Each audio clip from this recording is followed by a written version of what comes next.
Which certification do you recommend after Scaled Agile Safe certification? So depends upon which safe certification you have done and what would you like to achieve based on that.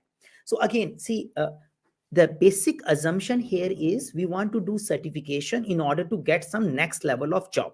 That's an assumption which I am making. Yeah.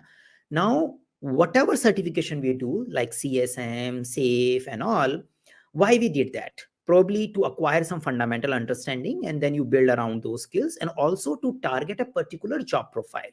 So probably you have already done that. Now you are looking for something else.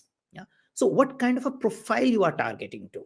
And on that basis you prepare your learning and skill development plan. Just don't plan only learning, which means equals to certification. It learning can mean certification training, definitely can also mean self studies, can also mean watching videos, and the skill development, because learning may give you knowledge but you need to apply those skills, and those two things are expected to, probably supported by experience, will help you in taking it forward.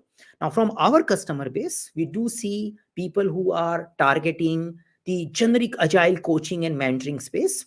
They end up developing expertise in Scrum by doing advanced Scrum certifications, because wherever you go, the fundamental core understanding of Scrum is always needed.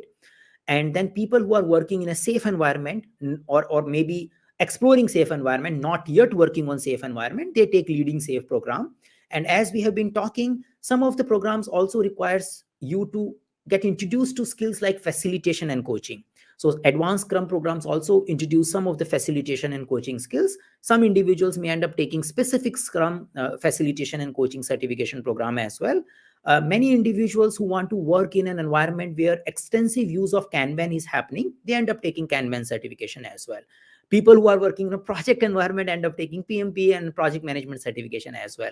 So it depends upon what is your experience, what is your future goal, and accordingly you need to pick up the one which makes more sense to you.